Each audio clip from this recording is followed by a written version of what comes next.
अध्यक्ष, समाज सेवी और जन समस्याओं के निराकरण में हमेशा अहम भूमिका निभाने वाले आदरणीय प्रवीण अग्रवाल जी, आदरणीय पवन अग्रवाल जी, आदरणीय कोषाध्यक्ष संदीप नारायण अग्रवाल जी, एमपीवी के हमारे सी कटारे जी, एससी खालरा जी और चैम्बर ऑफ कॉमर्स के सभी सम्मानित साथी और सभी सम्मानित साथियों, सभी को मेरा सादर नमस्कार।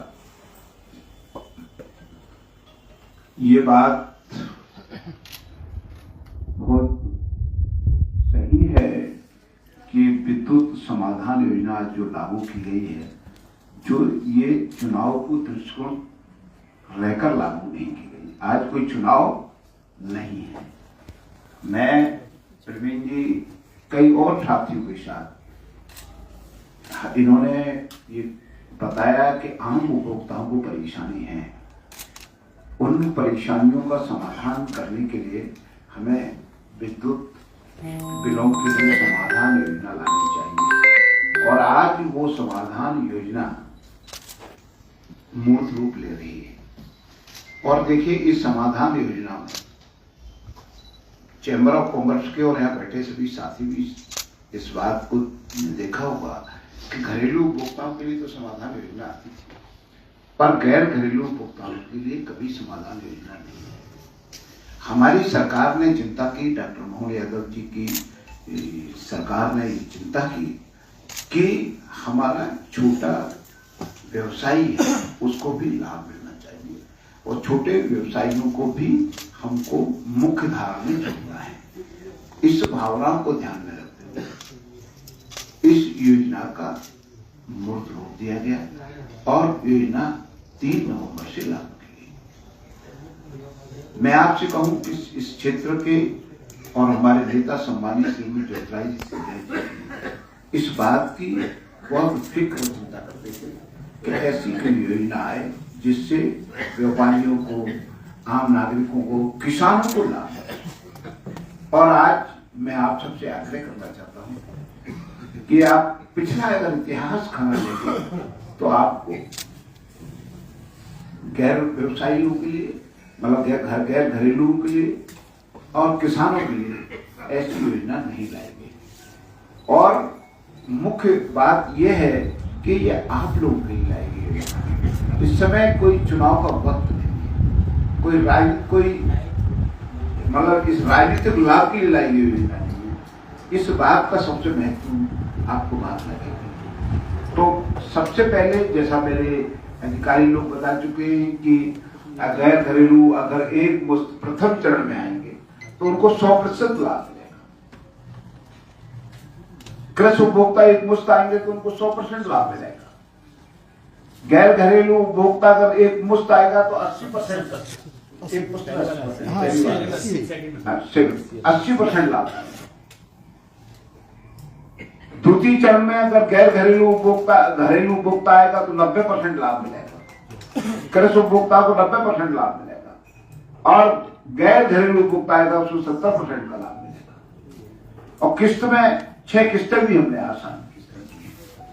इसमें हमने ये बात का भी ध्यान रखा है, पहले नहीं होता था कि अगर किसी का कनेक्शन पीडीसी हो गया तो उसको भी इस योजना में लाभ मिलेगा। ये मैं आपको, ये सारी बातों को ध्यान में रख करके प्रैक्टिकल योजना बनाई गई।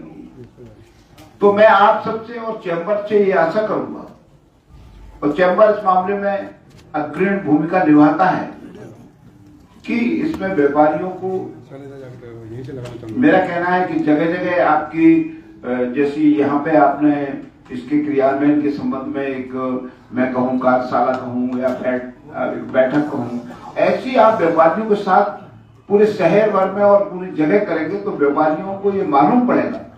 अब जैसे किसी की चक्की है, आटा की चक्की, अब आटा की चक्की का कनेक्शन कट गया और पीडीसी हो गया और उसमें बिल बढ़ता जा रहा, बिल तो बढ़ेगा, सरचार्ज तो लगेगा।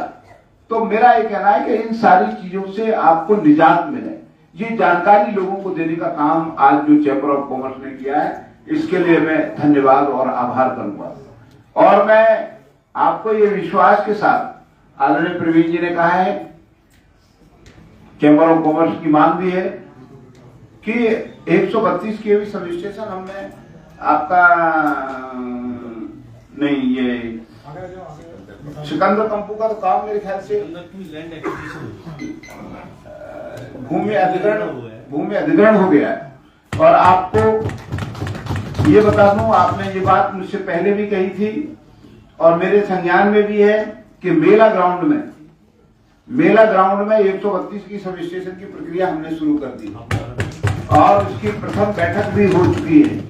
और जिससे इस पूरे इलाके में अभी तक क्या होता था, आपको नॉलेज होगा, संज्ञान होगा, जो बिजली के बारे में थोड़ा सा जानते होंगे, कि अभी शहर में कोई 132 केवी का सब स्टेशन नहीं था।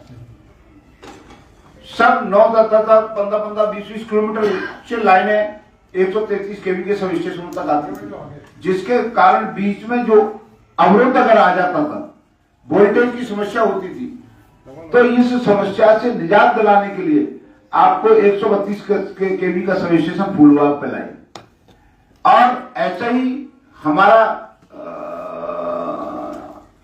सोच है और जल्द क्रियान्वयन होगा कि हम मेला ग्राउंड में भी 132 केवी का सब स्टेशन लाएं। और एक शताब्दी क्रम में भी हो गया है। जो मैं आता हूं कि आपको आजादी के बाद और अभी तक जितने सब स्टेशन बने थे 132 केवी की चाहे 133 केवी के सब स्टेशन, उतने से ज्यादा सब स्टेशन 132 केवी के ग्वालियर को मिले हैं। ये मैं आपको बताना चाहता हूं, ये आपके संज्ञान में है। तो ये बात मैंने आपसे कही। और अब आपने कहा एक सब डिवीजन की बनाने की बात कही है, मोती झील आरईएस और सखिया बिलास बना के डिवीजन बनाने की बात की है।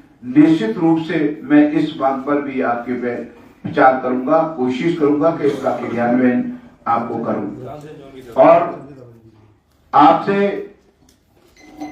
को मैं धन्यवाद दूंगा चैम्बर ऑफ कॉमर्स को, प्रवीण जी और पूरी टीम को, कि ये एक विद्युत समाधान योजना के सही रूप से आम जनता पहुंच सके, उन तक उसका प्रचार प्रसार हो सके, उसके लिए जो आज आपने यहाँ हमको बैठाला बात की, उसके लिए मैं धन्यवाद करता हूं। और विद्युत व्यवस्था और सुचारू हो, पावर क्वालिटी आपको मिले, जो आपका अधिकार है। मैं तो आपका सेवक हूं, ये मेरा कर्तव्य है, ये कोई एहसान नहीं है, ये दायित्व है। पर मैं आपसे एक जरूर ये कहना चाहता हूं कि जो मेरे दायित्व हैं, ऐसे आपके भी दायित्व हैं। इन दायित्वों का ईमानदारी से निर्वहन करना जरूरी है। ये विद्युत कंपनियां अगर का लाइन लॉसेज और समस्याओं का समाधान नहीं हुआ, कम नहीं हुआ, तो आगे चल करके हमारे और आपके सामने समस्या आएगी।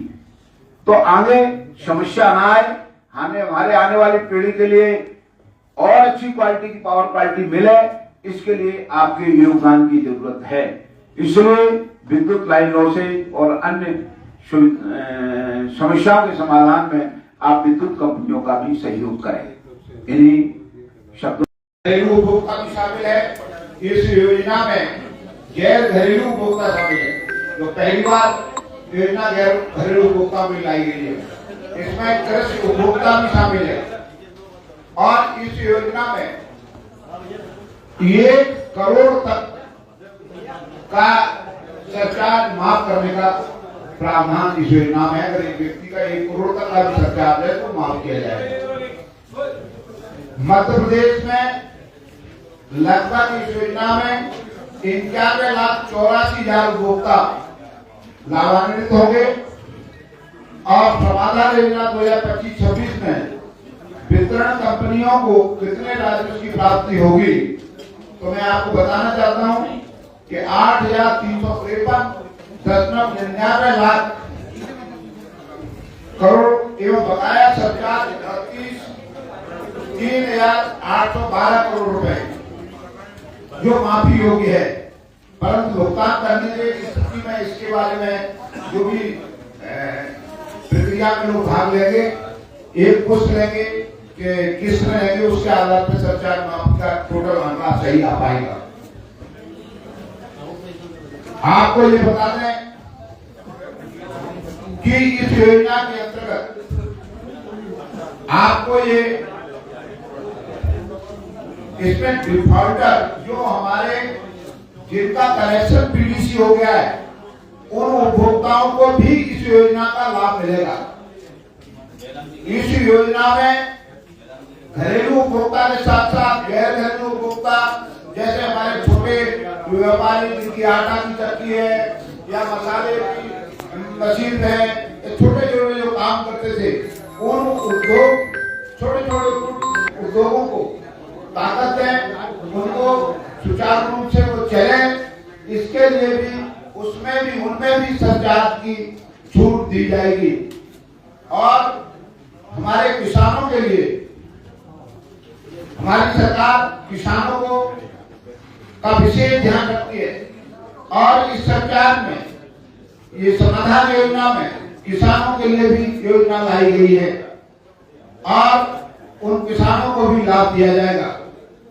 मैं आपको ये बताना चाहता हूं कि अभी तक जो 3 तारीख से आज 9 तारीख हो रही है, अभी तक इस योजना के तहत मध्य प्रदेश में तक प्रदेश के कुल 8,163 उपभोक्ताओं ने इस योजना का लाभ लिया है, जिनकी कुल रुपए 6.11 करोड़ की सरकार की राशि माफ की गई है एवं कंपनियों को 11 करोड़ 15 लाख रुपए बकाया राशि प्राप्त हुई है। आपको इस योजना के साथ साथ ये भी बताऊंगा कि मध्य प्रदेश की हमारे जनरेशन की यूनिट ने प्रदेश में पहली दफे 400 दिन हमारी इकाई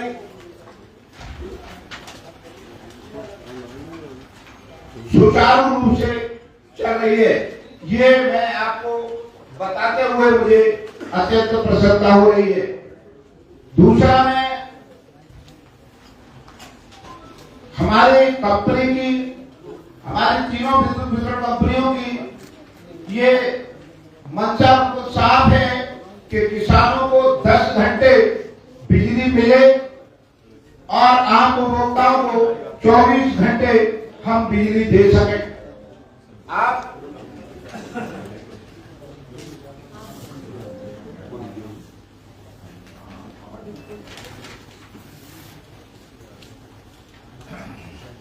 आप सभी को इसके साथ साथ ये बताते हुए भी मुझे बड़ा हर्ष है कि वर्ष 2020 की स्थिति में ग्वालियर चंबल संभाग में कुल 55 EST के सब स्टेशन स्थापित थे एवं कुल EST की लाइन की लंबाई 4,938 किलोमीटर थी।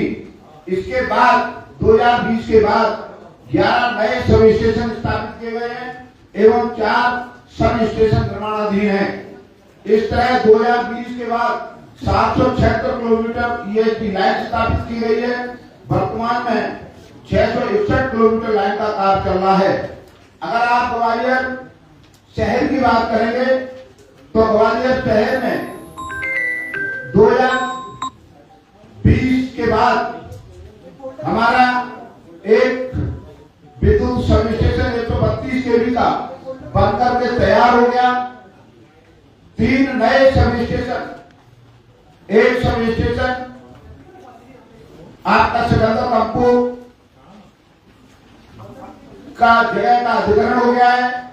तीसरा एक सब स्टेशन हम और अब शीघ्र मेला ग्राउंड में लाने वाले हैं। चौथा सब स्टेशन हम दीनदयाल नगर में 132 kV का ला रहे हैं, जिससे आने वाले लगभग 30 से 50 वर्ष तक की विद्युत विभाग की विद्युत की समस्या का निपटारा होगा। मैं आपको इसके साथ साथ ये भी बताना चाहता हूं कि ग्वालियर पूरे संभाग में अगर आप देखेंगे तो 2020 की स्थिति में 33/11 जो सब स्टेशन है वो 649 थे। आज की डेट में 754 सब स्टेशन बनकर तैयार हो गए हैं, जिससे उपभोक्ता को पावर क्वालिटी मिल सके। लाइन के बारे में भी, लाइन हमारी 2020 की स्थिति में 33 केवी की लाइन थी 9065 किलोमीटर, अब हो गई है 9748 किलोमीटर। तो हमारा हर क्षेत्र में विकास के, चाहे उपभोक्ताओं की दृष्टि से हो, चाहे पावर क्वालिटी देने की दृष्टि में हो, हमारा निरंतर रूप से काम जारी है। और मैंने आपको ट्रिपल आरटीएस के तहत हमारे काम चल रहे हैं, एसएसपीडी योजना के तहत काम चल रहे हैं, और हमारे शहर की व्यवस्था को सुदृढ़ीकरण के काम तेज गति से जारी हैं।